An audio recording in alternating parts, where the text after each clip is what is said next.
और 5 शहर 5 खबरों की शुरुआत करेंगे। पहली खबर दिल्ली से है, जहां केजरीवाल सरकार पर गंभीर आरोप लग रहे हैं।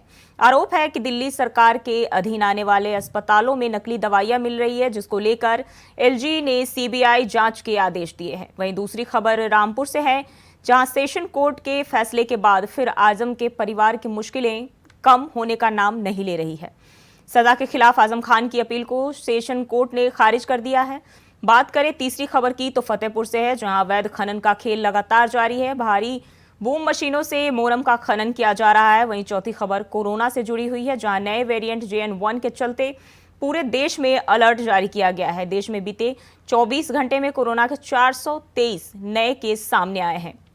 और वहीं बात करें पांचवी खबर की तो लखीमपुर खीरी से है, जहां किन्नर ने इस्लाम धर्म से सनातन धर्म को अपनाया है।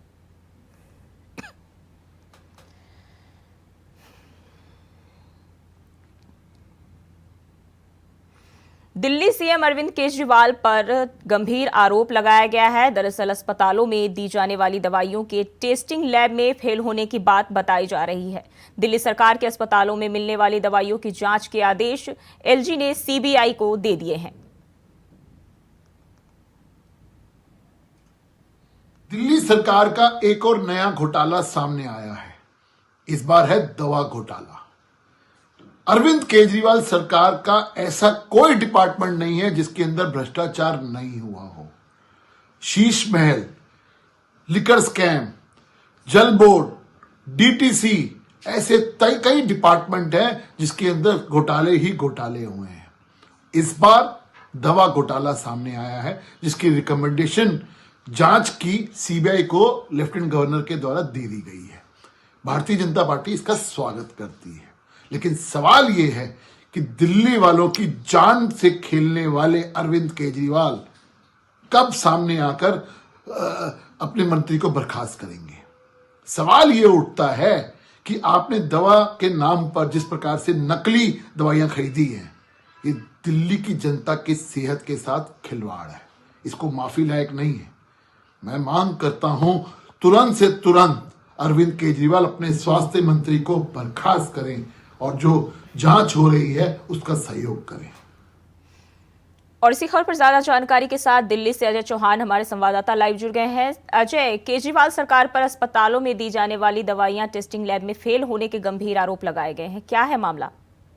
देखिए, जिस तरह से लगातार अरविंद केजरीवाल की जो सरकार है वो कहीं ना घोटालेबाज साबित होती जा रही है। वही बीजेपी ने घेरते हुए कहा कि जिस तरह शराब घोटाला हुआ, फिर डीटीसी का हुआ, जल बोर्ड का घोटाला हुआ, अब स्वास्थ्य विभाग का भी घोटाला सामने आ रहा है। यानी कि जो 5 कंपनियों को दवाई सप्लाई करने का जो ऑर्डर दिए थे उसमें कुछ सैंपल गए थे जो लैब में वो कैंसिल हो गए हैं। यानी कहीं ना कहीं एक बार फिर बड़ा घोटाला। और इसकी जो सीबीआई जांच है सीधा एलजी ने उनको दे दिया है कि इसकी जांच की जाए। आखिरकार जो दवाई बांटी जा रही थी वो किस टाइप की दवाई दी जा रही थी कि लोगों को स्वास्थ्य के खिलाफ कितना खिलवाड़ खेला जाता है। तो कहीं ना कहीं अरविंद केजरीवाल की जो मुश्किलें हैं वो दोबारा फिर से बढ़ने लगी हैं। जी, अब एलजी ने मामले की सीबीआई जांच के आदेश दिए हैं। अब आगे इसकी जांच किस तरीके से की जा सकती है?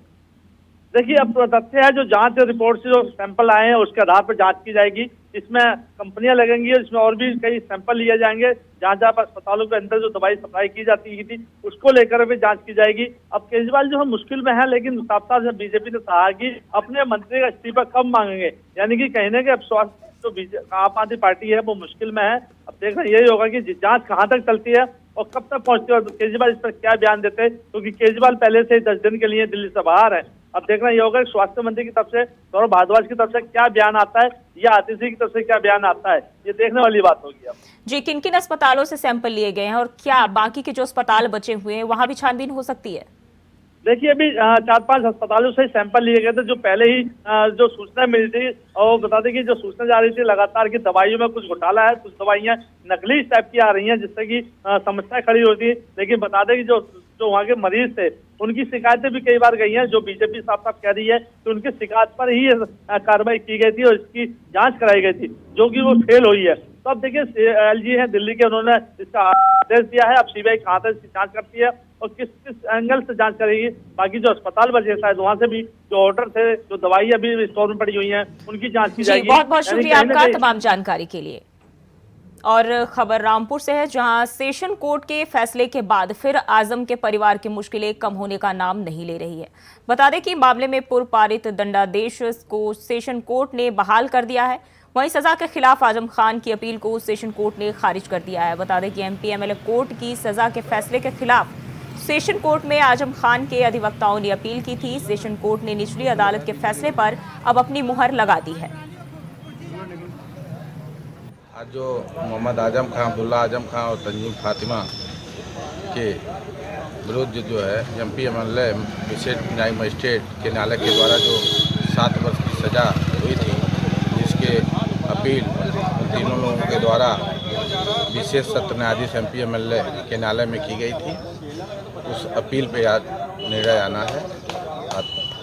अपील के बारे में निर्णय होना है। और इसी खबर पर ज्यादा जानकारी के साथ सुरेश दिवाकर रामपुर से हमारे साथ लाइव जुड़ गए। सुरेश, 2 जन्म प्रमाण पत्र मामले में आजम परिवार की मुश्किलें लगातार बढ़ रही है। सजा के खिलाफ आजम खान की जो अपील थी सेशन कोर्ट ने उसे खारिज कर दिया है, क्या जानकारी है? बिल्कुल देखिए, जिस तरह से आजम खान और आजम खान की पत्नी और अब्दुल्ला आजम को 2 जन्म प्रमाण पत्र के मामले में रामपुर से एमपी एमएलए कोर्ट से 7 साल की सजा हुई थी। उस सजा को आजम खान ने जिस तरह से कोर्ट में अपनी निचली अदालत में अपील की थी खारिज होने के लिए, लेकिन आज जो सेशन कोर्ट था उसने इस पर मोहर लगा दी और आजम खान की पत्नी और आजम खान के बेटे अब्दुल्ला आजम की जो सजा थी वो बरकरार भी हुई। तो कहीं ना कहीं आजम खान और आजम खान के परिवार को आज बहुत बड़ा झटका लगा है। इसके साथ ही वही दूसरा मुद्दा आजम खान पर 2019 में पड़ोसी से मारपीट का मामला कर दिया था, जिसमें आजम खान के भाई और अब्दुल्ला आजम सहित आजम खान और एक अभियुक्त और 4 अभियुक्तों पर यह मामला दर्ज हुआ था, जिसमें आजम खान के 4 लोगों को एमपी एमएलए कोर्ट ने जो था बाइज्जत बरी कर दिया है। इसके साथ ही आजम खान की मुश्किलें जो बड़ी है, कहीं आप देखा जाए तो जो अब्दुल्ला के 2 जन्म प्रमाण पत्र का मामला था उससे जुड़े हैं। आजम खान की जो 7 साल की सजा थी अब्दुल्ला आजम की तंजीम फातिमा की, वो कोर्ट ने बरकरार रखी है। इसके साथ ही आजम खान को सीतापुर की जेल के अंदर यहाँ से रवाना कर दिया है और अब्दुल्ला आजम को हरदोई जेल में, हालांकि आजम खान की जो पत्नी थी वो रामपुर की जेल में बंद थी और रामपुर के कोर्ट में हाजिर नहीं हो सकती। आजम खान और अब्दुल्ला आजम को कोर्ट में पेश किया गया है। उसके बाद रामपुर के जो एमपी एमएलए कोर्ट था उसने सजा को मोहर लगा रखी है सजा पर। जी, बहुत बहुत शुक्रिया आपका तमाम जानकारी के लिए। और फतेहपुर में अवैध खनन का खेल लगातार जारी है। बता दें कि भारी बूम मशीनों से मोरम का खनन किया जा रहा है। यमुना की जलधारा को मोड़कर खनन किया जाता है। अवैध खनन का वीडियो सोशल मीडिया पर वायरल हो रहा है। मामला ललौली थाने के अजावल मोरंग खादान का बताया जा रहा है।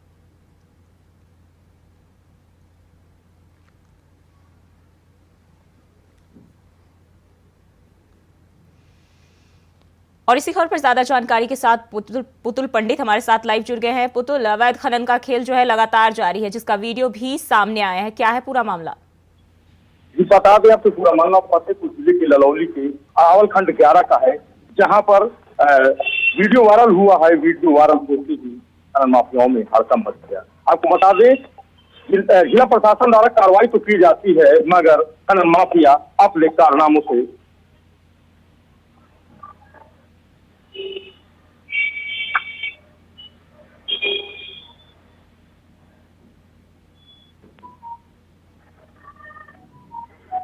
जी पुतुल, क्या पहले भी ऐसे मामले सामने आते रहे हैं?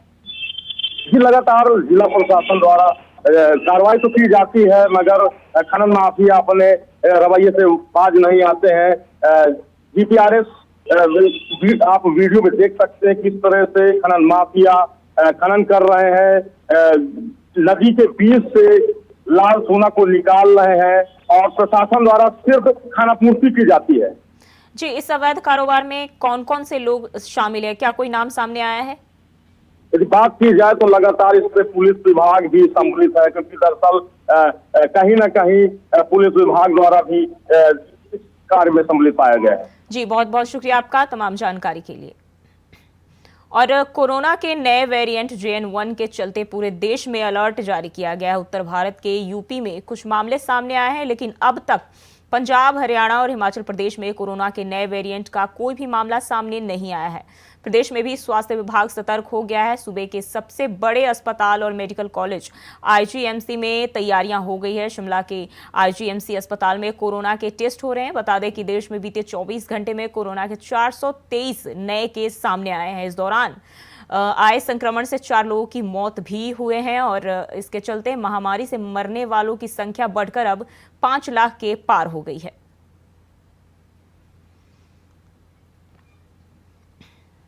और इसी खबर पर ज्यादा जानकारी के साथ अजित हमारे साथ दिल्ली से लाइव जुड़ गए हैं। अजित, देश भर में एक बार फिर से कोरोना ने अपने पैर पसारने शुरू कर दिए और 400 के पार जो है एक दिन में मामले सामने आए, क्या वजह है? देखिए, बिल्कुल जिस तरीके से बताता हूँ, जो ही लगातार एक बार फिर से देश भर में जो कोरोना का कहर है वो देखने को मिल रहा है। पिछले अगर कुछ दिनों की हम बात करें, जिस तरीके से कोरोना अपना पैर पसार रहा है और आंकड़ों की अगर हम बात करें तो कहीं ना कहीं जो आंकड़े सामने आ रहे हैं वो चिंताजनक है। रोजाना जिस तरीके से आंकड़ों में परिवर्तन हो रहा है और दिन ब दिन आंकड़े जो बढ़ रहे हैं वो साफ तौर पर तमाम देशवासियों के लिए डराने वाले आंकड़े साबित हो सकते हैं। हालांकि अभी तक इसको लेकर के जरूरी सावधानी बरतने वाली जरूर है, लेकिन अभी ऐसा डरने वाली ऐसी कोई बात नहीं है। लेकिन जिस तरीके से आंकड़े जो सामने आ रहे हैं वो साफ तौर पर न केवल शासन और प्रशासन बल्कि तमाम जो भारत के लोग हैं उनको डराने का जरूर काम कर रहा है। जी, किन किन राज्यों से अभी तक कोरोना के मामले सामने आए हैं? देखिए, बिल्कुल बताते हैं, जिस तरीके से अभी हाल ही में जो गाजियाबाद में एक नया केस आया था तो निश्चित तौर पर कहा जा सकता है तक देश भर के 4-5 राज्यों में कोरोना का जो कहर है आ चुका है। और निश्चित तौर पर कहा जा सकता है कि धीरे धीरे जिस तरह से कोरोना जो है वो पैर पसार है, कहीं ना कहीं तमाम अन्य राज्यों को भी फिलहाल अब इस मुद्दे पर सावधानी बरतने की जरूरत है। अजित, सरकार की तरफ से क्या कोई गाइडलाइन जारी किया गया है? बिल्कुल, जो भी बताना चाहूंगा, सरकार की तरफ से गाइडलाइन जारी किए गए हैं। जिन राज्यों में कोरोना का कहर देखने को मिल रहा है वहां पर विशेष पाबंदियां लगाने की तैयारी की जा रही है। मास्क कहा जाए तो कहीं ना कहीं फिर से शुरू होता हुआ नजर आने वाला है। हालांकि अभी देश भर में इसको लेकर के कोई ऐसा डर वाला माहौल नहीं है, लेकिन जिस तरीके से जो आंकड़े आ रहे हैं निश्चित तौर पर अभी से ही शासन प्रशासन की तरफ से जो तैयारियां हैं, स्वास्थ्य मंत्रालय की तरफ से जो रोजाना की जो रिपोर्ट है वो लगातार लिया जा रहा है, ताकि रहते ही जिस तरीके से, क्योंकि लगातार अगर हम बात करें 2020 और 21 की जो तस्वीरें देखने को मिली थी जो देश भर में कोरोना की वजह से जो लॉकडाउन की जो स्थिति बनी थी, तो निश्चित तौर पर वो तस्वीर दोबारा ना आए, इसीलिए अभी से ही तमाम जो तैयारियां हैं वो की जा रही है। जी, अगर मामले फिर से बढ़ते हैं तो इसके लिए सरकार किस तरह की तैयारी करती है? देखिए, जो बताना चाहूंगा, अभी अगर बात करें मामला अगर बढ़ता है तो फिलहाल अभी अस्पतालों में जो तमाम जो एहतियात बरतने की बात अभी की जा रही है, क्योंकि अस्पतालों में विशेष तौर पर तमाम जो तैयारियां की जा रही है। हालांकि अभी जैसा कि मैंने कहा कि अभी ऐसी स्थिति नहीं है, लेकिन जिस तरीके से रोजाना जो केस का मामला जो आंकड़े जो सामने आ रहे हैं वो भविष्य की बात जरूर देखने वाली बात होगी कि किस ओर वो इशारा कर रहा है। लेकिन अगर हम अभी ताजा अगर हालात की बात करें तो डरने की जरूरत नहीं है, लेकिन हाँ, आंकड़े जरूर डरावने वाले साबित हो। जी, बहुत बहुत शुक्रिया आपका तमाम जानकारी के लिए। और लखीमपुर खीरी में आज किन्नर ने इस्लाम धर्म से सनातन धर्म अपनाया है। रामेश्वरम मंदिर में विधि विधान से पूजा पाठ करके सनातन धर्म को अपनाया। आपको बता दें कि खुशी किन्नर ने गीता जयंती पर रामेश्वरम मंदिर में सनातन धर्म को अपनाया। तभी खुशी किन्नर ने बताया कि वो पहले से ही सनातन धर्म में आस्था रखती थी और पूजा पाठ किया करती थी। यह सब उन्हें काफी अच्छा लगता था। साथ ही बताया कि जिससे वह प्रभावित हुई और उन्होंने सनातन धर्म को खुशी से अपना लिया।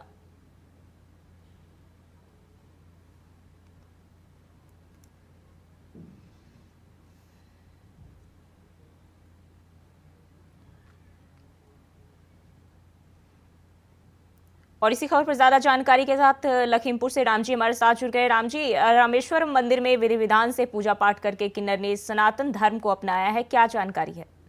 बिल्कुल, जो ही आपको बता दें कि लखीमपुर खीरी का जो रामेश्वर मंदिर है, शहर के बीच बीच ये मंदिर है, जो इस तरीके से आज किन्नर समाज की जो खुशी किन्नर है, जो जिनका एक अपना एक समूह है और रामापुर जो शहर के बाहरी इलाके में रामापुर क्षेत्र पड़ता है, वहाँ की ये रहने वाली किन्नर है। इनके साथ में भी इनके परिवार की 2 किन्नरें और भी आई थी, इनकी माँ आई थी।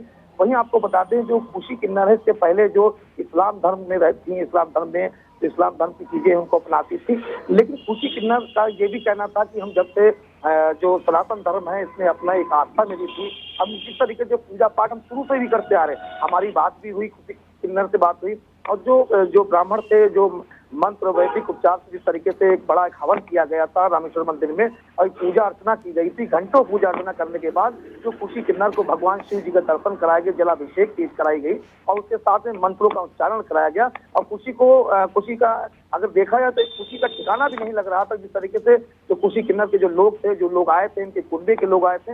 वहीं आपको जो ही बता दें कि जो खुशी किन्नर है, जो शादी पार्टी, जो बच्चे जन्म दिवस पे बधाई देने जाती हैं, और ये खुशी किन्नर एक हेड हैं। जिस तरीके से इनके साथ में भी कई किन्नर हैं। खुशी जी, सनातन धर्म की ऐसी क्या बात है जो उन्हें अपनाने पर मजबूर कर दिया? बिल्कुल आपको बताते हैं जो है कि जिस तरीके से योगी आदित्यनाथ जी हैं, प्रधानमंत्री मोदी जी हैं, जिस तरीके से एक सनातन धर्म के एक तरीके से पूजा पाठ चल रही है देश में देखा जा रहा, तो उनका ये कहना था कि मैं उनसे प्रभावित हुई हूँ। जिस तरीके से सनातन धर्म में सभी का एक जोड़, सभी की इज्जत है, सभी का समानता है, सभी का है। मंदिरों में बड़ा कायदा पूजा पाठ होती है, तो कहीं ना कहीं जो मेरा मन है वो इस्लाम धर्म को छोड़ के और जो हिंदू धर्म है उसको अपनाने के लिए ललायत हो गया। जी, बहुत बहुत शुक्रिया आपका तमाम जानकारी के लिए। और फिलहाल के लिए 5 शहर 5 खबर में बस इतना ही। खबरों के लिए बने रहिए इंडिया वॉइस के साथ।